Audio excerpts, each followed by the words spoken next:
On Monday, Donald Trump signed an executive order banning federal funding for overseas abortions, reinstating the so-called Mexico City policy originally created by Ronald Reagan. This is terrific news. It should be followed swiftly by ending federal funding for Planned Parenthood. Trump Press Secretary Sean Spicer bluntly stated, quote, "He's a pro-life president. He wants to stand up for all Americans, including the unborn."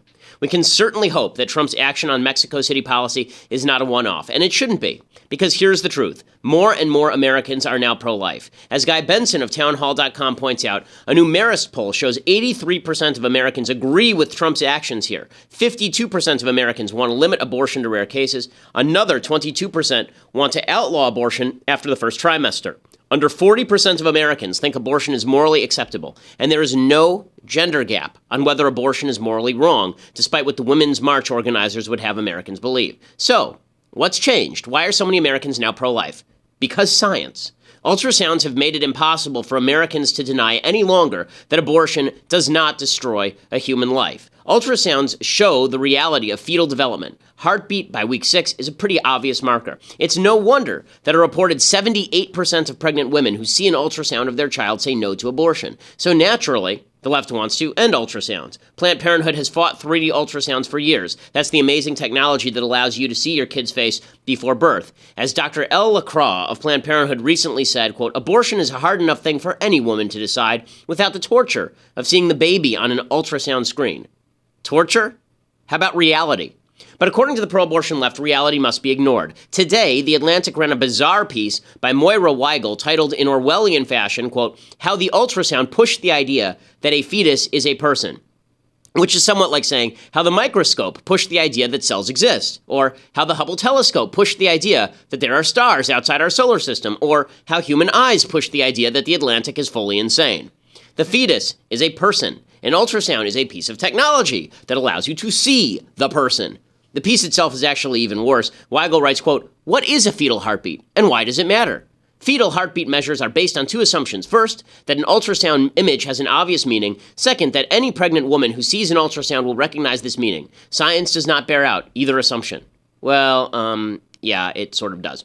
Weigel's science denial here is pretty incredible. Having seen repeat ultrasounds of both my children, the fetal development is clear and undeniable, and it is nearly impossible to see such images without recognizing that there's a child in there, not some random clump of cells. Weigel might talk to an OBGYN or two before declaring ultrasounds vague and uninformative. But Weigel goes even further, assuring readers that ultrasounds were primarily a form of warfare against women, rather than a tool allowing doctors to identify problems with fetal development as early as possible. This is a direct quote from her article now. After the war, Army-trained scientists and Army-funded laboratories demobilized the technology, turning away from the ocean toward women's bodies. Ultrasound made it possible for the male doctor to evaluate the fetus without female interference. Yes, really, this is the ultrasound. It's a war on women. That's basically the argument. Side note here. Okay, when my second child was born, my first child had a heart issue that got fixed after she was born. Our second child, we actually did an ultrasound of while he was in utero to determine whether he had the same issue. Thank God he didn't, but that wouldn't have been possible without ultrasound. The left's war for abortion now takes no prisoners. Science itself must be fought tooth and nail if women are to keep killing the babies in their wombs. It's not going to work. I'm Ben Shapiro. This is The Ben Shapiro Show.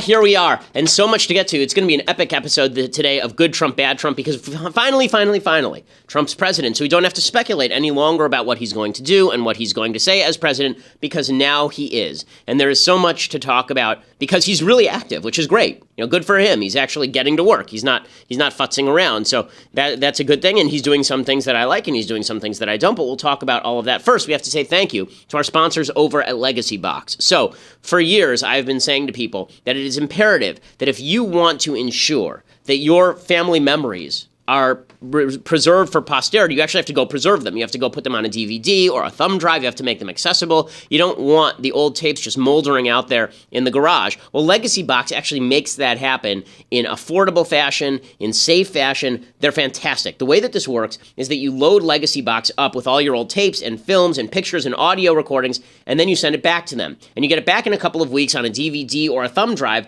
ready to watch and share. It's great for anniversaries. It's great for parental birthdays. It's really fantastic. Over 250,000 families have used Legacy Box already. And they make sure that all your stuff stays safe. So you don't have to worry about, are they going to lose it? No, they're not going to lose it. They actually send a series of labels, and you slap the labels on the actual items, and then they scan them in when they get there so that you can actually see in what stage of development various films and pictures are. So it's fantastic, fantastic service. You should use it beginning to end, obviously. LegacyBox.com/Ben. You get a 40% discount on your order. LegacyBox.com/Ben. Make sure you use the /Ben so they know that we sent you. And also, so you get that 40% discount. Instead of having those unwieldy boxes of crap up in your attic, now you can just have a DVD that has all of your family memories on it. Makes things pretty easy. If you got a fire in your house, and instead of you trying to schlep out box after box of old VHS tapes, now you can just grab your computer and run. So that is a safety concern, but it's also a wonderful thing. LegacyBox.com/Ben. LegacyBox.com/Ben. Okay, so finally, Donald Trump gets down to business. Finally, he gets to work. We're putting aside all of the silliness over the conflicts with the press, and finally, Donald Trump is doing stuff. So, what is Donald Trump doing? Well, yesterday he signed a bunch of executive orders, and now it's time for us to do what we're going to be doing all administration long. We're going to do some good Trump, bad Trump. And the reason we do this is because it is very important to note when Donald Trump is doing things that are good and note when he is doing things that are bad. There are lots of people who seem to think that because Donald Trump does some good things, that means you should never critique him when he does bad things or wrong things. This is not my perspective. You can make your own judgment on what you think of Trump. You're an adult. Good for you. And I can make my own judgment. But what I certainly can do is I can tell you the things he's doing that are good and the things that he's doing that are bad, so you are more informed coming away from the Ben Shapiro Show every day. So let's play the theme. Good Trump, bad Trump. Let's do it. Good Trump, bad Trump. Which one will we get today? So there was a plenty of good Trump to go around yesterday. Yes, plenty of good Trump. So Donald Trump, by the way, I always thought this was going to be the case, that Donald Trump's first 100 days were going to be filled with things that I liked. And then I thought he was going to go a little bit off the rails after that. But so far, that prediction is on track. So Donald Trump started off yesterday, as I mentioned, by signing an executive order reinstating the Mexico City policy, which means that your tax dollars now no longer go to organizations that promote or perform abortions abroad. That's great. That's great. Is it a huge step? I don't think it's an enormous step, but it's a great, important step. Good for Donald Trump on that. Other things that he did yesterday that were quite good. He came out and he said that he was going to cut regulations. He signed an executive order that froze federal hiring in the executive branch, which is quite good. So here is a clip of him talking about it. We think we can cut regulations by 75%, maybe more, but by 75%. Have, in a certain way, better protections. But when you want to expand your plant, or when Mark wants to come in and build a big, massive plant, or when Dell wants to come in and do something monstrous and special, you're going to have your approvals really fast. Thank you, sir. And the one thing that surprised me, and then I want to hear what you have to say, but the one thing that surprised me in going around and meeting with a lot of the people at this table and meeting with a lot of the small business owners, if I gave them a choice of this massive tax decrease that we're giving for business, for everybody, but for business, or the cutting down of regulation, if I took a vote, I think the regulation wins 100%. Now, in one case, it's hard dollars, and in the other case, it's regulation. You would think that the regulations would have no chance. I've never seen anything like it. Virtually everybody is happier with regulation than even cutting the taxes. So the regulations are going to be cut massively, and the taxes are going to be cut way down. So you're going to have now incentive to build. Okay, so good for Trump. Good for Trump. This is the kind of stuff that he was elected to do. Good for him. So this is another one of his big pitches. Okay, then we get to a little bit of bad. Well, actually, a little bit more good Trump, and then we'll get to bad Trump. So other good Trump. Trump apparently is now looking to chop down the Environmental Protection Agency to size. He apparently has pulled the Center for Disease Control out of some global warming climate change conference. I don't know why the CDC is going to a global warming conference in the first place. As far as the EPA thing, apparently they've gotten an agency action plan for the EPA that they're putting out right now, and it's great. So they're looking at budget reductions. They're looking at $513 million in cuts to state and tribal assistance grants, $193 million in savings from terminating climate programs, $109 million in savings from environment programs and management. They're going to stop the Clean Air Act greenhouse gas regulations. So this is this idiotic notion that Congress somehow gave the executive branch the power to crack down on carbon emissions. It didn't. So he's going to stop that, which is great. He's going to maybe issue an executive order barring the EPA from overruling federal permit decisions unless in clear violation of established law. Also a good thing. And unless major reforms of the agency's use of science and economics are achieved, EPA will be able to return to its bad old ways as soon as the establishment administration takes office. So they want to destroy the EPA's ability to twist science in order to push a leftist agenda. All of this is really, really good stuff. So good for Donald Trump on all of this. This is really excellent. Okay, now it's time for some bad Trump. So unfortunately, I gave you the bad Trump face when I meant the good Trump face. But here's the bad Trump face. So Donald Trump, here's some bad Trump, and this is the stuff that I think is more controversial because it presages a split in the Republican Party. All the stuff we've talked about so far, there is unanimity among conservatives that this is good stuff. Right? Cutting down the EPA to size, cutting down regulations to size, the Mexico City policy. All of this, there's broad consensus among conservatives across the spectrum that this is good and this is smart and this is stuff that we care about. And then we get to the stuff that Donald Trump actually cares about the most. The stuff that Donald Trump actually cares about the most is the trade stuff, right? Because he is a populist nationalist. And here's the part of the Trump agenda that is helping transform the GOP from a traditionally conservative party based on the Reagan idea of limited government, based on the idea of social conservatism, based on the idea of hawkish foreign policy. This is the part of Trump's agenda that really has very little to do with conservatism at all. And we start actually with something that I think a lot of Trump's most ardent advocates were pushing him for, but he's apparently now no longer going to do. So apparently Donald Trump, let's just flash back here for a second. Donald Trump promised, and a lot of Republicans pushed Republican legislators to do this in 2014. Republicans promised they were going to get rid of Barack Obama's executive amnesties, that they were going to reinstate the idea that if you are here illegally, there is the potential for your deportation. Barack Obama signed 2 executive orders, the Deferred Action on Childhood Arrivals program, the Deferred Action on parents of those children. Those were his 2 big executive actions with regard to illegal immigration. And Donald Trump, lest you forget, promised openly throughout the campaign that on day 1 he was going to get rid of DACA and DAPA. Here was Donald Trump back in September saying exactly that. Cancel unconstitutional executive orders and enforce all immigration laws.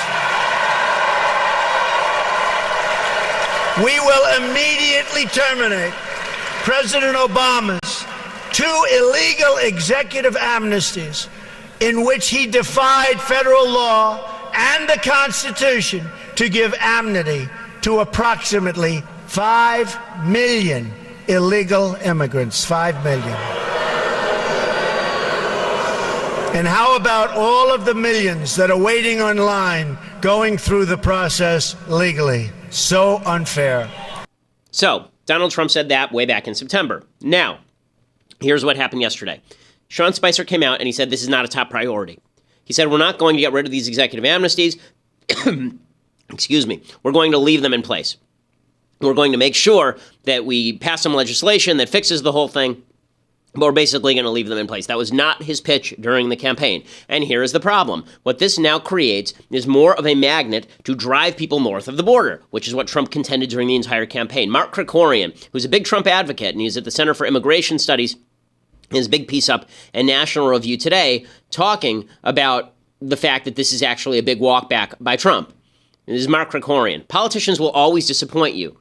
Rich tells the story of how during the few hours he was considering a run for New York City mayor, he found himself already starting to waffle on principle to a potential voter in the elevator. If I were ever so unwise as to run for office, I too would no doubt disappoint those who unwisely voted for me. I was fully prepared for the Trump administration to do some things I wouldn't be happy with, but I expected the problems to arise in the area of foreign worker visas.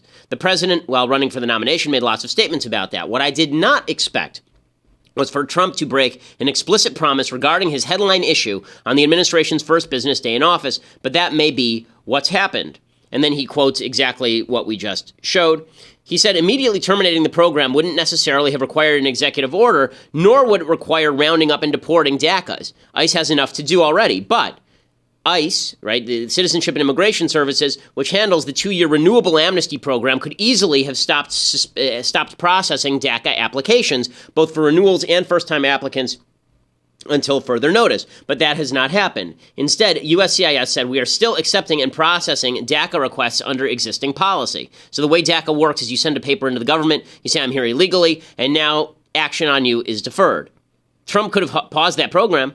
He's not. Right now, there are 800 illegal aliens receiving work permits during the first business day of the Trump administration. And despite the fact that suspending the DACA program would simply require a memo to the USCIS, it's at least possible that this is a snafu. There wasn't that much of a campaign infrastructure. There's time to do this still, or it could be that Reince Priebus and company were able to convince Donald Trump that it's politically unpopular to get rid of DACA and to target the quote-unquote dreamers, and so Trump is leaving that in place. So that is bad Trump. That is not a good thing. Other stuff that is bad Trump. So you remember that Donald Trump promised, and he's been promising for weeks, that they were going to move the Israeli embassy, the embassy in Israel, to Jerusalem. Here is Sean Spicer yesterday doing his press conference, basically suggesting that this is not going to happen. We are at the early stages in this decision-making process. It's not whether, it's when and how. There's a reason you go through a decision-making process, and that's what we're in the process of starting right now. Okay, so when they say they're at the beginning of the decision-making process, there's no decision-making process. You either do it or you don't. He promised he was going to do it. He's not doing it. That is a walk back. So that's other bad Trump. I think the biggest bad Trump is something that is very controversial among Republicans, and that is this free trade stuff. So as you know, I'm an ardent advocate of free trade, basically because free trade makes people on both sides of the trade better off. Now, there may be people who are disadvantaged by free trade, namely the people who are not competitive in a global market. And those are the people that Trump is pandering to. So yesterday, Donald Trump he writes a memo basically saying that he's going to revoke TPP, right? He signed an order withdrawing the United States from TPP, and he said that this order was dedicated to the working man, right? This is the way that he phrased this. It was dedicated to the working man, and this is part of his broader anti-free trade, anti-capitalism. Free trade is just part of capitalism, folks. If you don't believe that free trade is part of capitalism, I suggest that you boycott every business with which you actually do business because you want to make yourself richer. It's not going to work. Right? Donald Trump told business leaders today that they have to make their products here or suffer a big border tax. This is clip 15, if we can play that. The one thing I do have to warn you about, when you have a company here, you have a plant here, it's going to be in Indiana, or it's in Ohio, or it's in Michigan, or it's in North Carolina, or Pennsylvania. So you have 50 great, wonderful governors to negotiate with. So it's not like we're taking away competition. But if you go to another country and you decide that you're going to close and get rid of 2,000 people or 5,000 people, I tell you, United Technologies was an example with Carrier, and I got involved 2 years after they announced. So, in all fairness, that was tough. But United Technologies was terrific, and they brought back many of those jobs.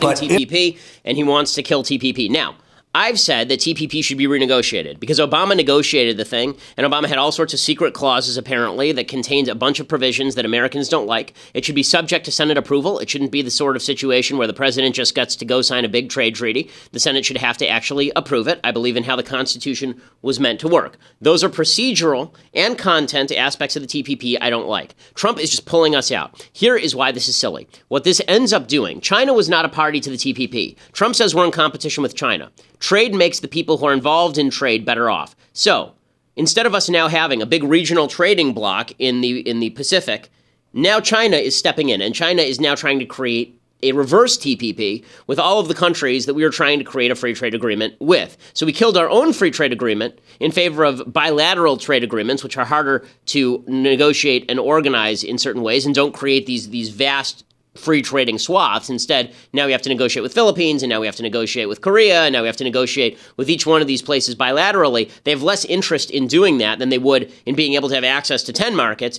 just having access to one market. China is extremely happy today. Really, you look at what the Chinese newspapers are saying, and they are ecstatic about Donald Trump getting rid of TPP. The other group of people who are ecstatic about Donald Trump getting rid of TPP with no plan to replace it, really, the other group of people are union leaders. Now, I'm old enough to remember when Republicans were skeptical of union leaders like Richard Trumka and the people at the UAW and all of these various unions that had signed bad union contracts and helped bankrupt American business. I'm old enough to remember when that was a problem. But now these union folks are coming out and praising Trump to the skies, and the Republicans are saying, yeah, that's great, now the unions are on our side. Well, the question is, what did you have to give up to get the unions on your side? What you had to give up was the American consumer. What you had to give up was some points of growth in the American economy. What you had to do was sacrifice certain interests to the interests of the unions. So now we're pandering to unions in the same way the Democrats pander to unions. Democrats pander to unions by using the National Labor Relations Board in order to cram down bad deals on companies, and Republicans pander to unions with massive tariffs and with anti-trade regulations that allow unions to make a buck off the American taxpayer without actually creating a better product. Here's the union leaders out there yesterday praising Trump. 3 million of our members in the United States was nothing short of incredible. And we will work with him and his administration to help him implement his plans on infrastructure, trade, and energy policy so that we really do put America back to work in the middle-class jobs that our members and all Americans are demanding. Thank you very much. And our people are saying, yeah, win, win, win, because all the union leaders are on our side. Yeah, except for the fact that these union leaders are what made American business non-competitive in the first place in many ways, which is leading to these tariffs, which are impoverishing American consumers.